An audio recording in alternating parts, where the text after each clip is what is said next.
Salut Issam. Alors, puisqu'on parle de traduction de la Bible, un nom vient immédiatement à l'esprit, c'est celui de Martin Luther, puisque la sienne de traduction de la Bible va avoir un impact énorme sur le développement de la langue allemande.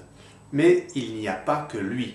En effet, l'imprimerie est une révolution qui va provoquer un bouillonnement d'idées nouvelles, des débats, des controverses, et ces échanges vont contribuer à renforcer et enrichir la langue, puisque ces nouvelles idées, il faut bien mettre des mots dessus. Or, l'un des foyers de cette révolution de l'imprimerie est l'Alsace. La première Bible entièrement en langue allemande est publiée à Strasbourg en 1466. Et nombreux sont les auteurs alsaciens qui vont apporter d'importantes contributions au débat d'idées. Johannes Tauler est un des plus grands noms de la mystique rhénane, et plus tard, des Alsaciens seront les plus éminents représentants de l'humanisme allemand. Sebastian Brandt, Beatus Rhenanus, Jakob Wimpfeling, etc. Le Strasbourgeois Sebastian Brandt est l'auteur du Narrenschiff, traduit en français sous le titre La Nef des Fous. Ce livre est le premier best-seller de l'histoire de la littérature allemande. Bref, l'Alsace prend une part importante dans ce mouvement de création de la langue allemande. Mais cette évolution naturelle va subir un coup d'arrêt brutal au XVIIe siècle. La guerre de 30 ans va ravager pratiquement toute l'Allemagne. Pour l'Alsace, il s'agit de la pire des catastrophes de son histoire. C'est une véritable saignée démographique. De nombreux villages perdent l'intégralité de leurs habitants dans les combats, les famines et les épidémies. Pour couronner le tout, la France profite de la situation pour annexer l'Alsace à l'issue d'une campagne sanglante. Linguistiquement, on a donc une population qui parle le dialecte et dont la langue écrite est l'allemand. Et le nouveau maître est français. À partir de ce moment-là, il est évident que la contribution de l'Alsace à la culture allemande ne va cesser de s'affaiblir. D'une part, le pays est dévasté par la guerre, d'autre part, la nouvelle élite est francophone et ne va rien faire pour favoriser la culture allemande en Alsace. Mais ce n'est pas pour autant que l'Alsace sera coupée de la langue allemande. Pas du tout. Ce n'est pas un rideau de fer qui s'abat sur le Rhin.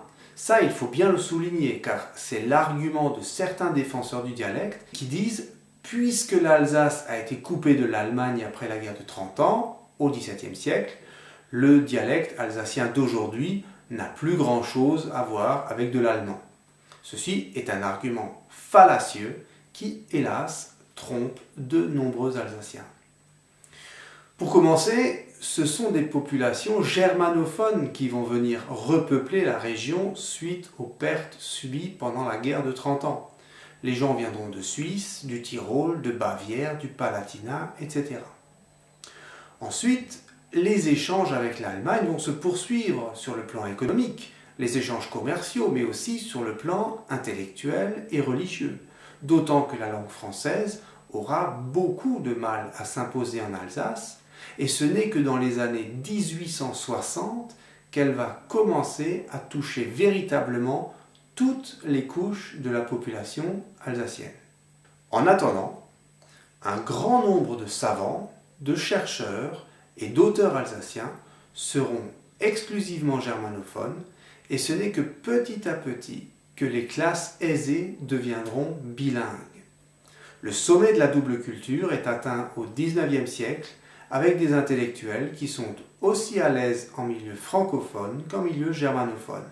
Un exemple parfait est Joseph Wilm, pédagogue, philosophe, traducteur. C'est lui qui fait découvrir les philosophes Fichte, Hegel et Schelling en France. Dans le domaine de la littérature, Georg Daniel Arnold, l'auteur du Pfingstmunters, la première pièce de théâtre en alsacien, est un Strasbourgeois qui a appris le français à l'école, mais aussi l'allemand, et qui va faire des études universitaires en France et en Allemagne. Il va rencontrer Goethe et Schiller, travaillé avec le Zemarnesia, bref, c'est un homme à l'aise dans deux cultures. Et dans sa fameuse pièce alsacienne sont inclus des poèmes en langue allemande qui révèlent sa grande maîtrise de l'allemand.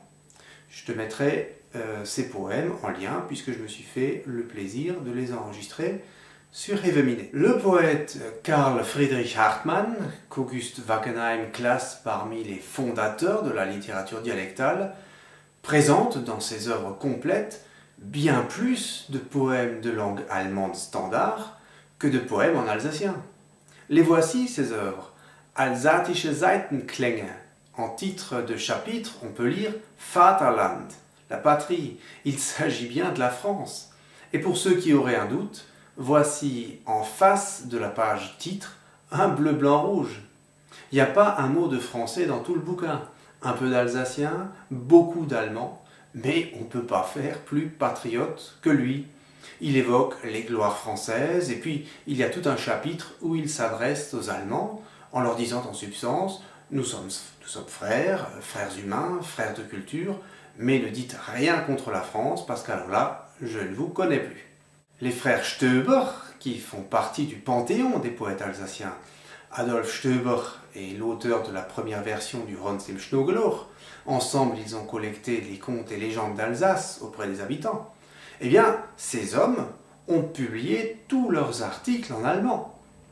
Ils vont fréquenter les plus grands auteurs allemands de leur temps, à commencer par Georg Büchner, dont ils font la connaissance à Strasbourg, et à qui ils vont faire découvrir le pasteur Friedrich Oberlin et l'histoire de Lenz, l'auteur devenu fou. La nouvelle Lenz de Büchner fait partie du canon de la littérature allemande. Mais les Stoeber vont aussi se lier d'amitié avec Ludwig Uhland et les frères Grimm, sans doute les meilleurs connaisseurs de la langue allemande de leur temps. Bref, on peut dire que la littérature dialectale est née et s'est développée tout au long du XIXe siècle grâce à des gens qui avaient une parfaite maîtrise de la langue allemande. Pour eux, la langue maternelle, la langue du cœur était bien leur dialecte, mais la maîtrise de l'allemand était une évidence et leur dialecte s'appelle Elsässer Ditsch, l'allemand d'Alsace.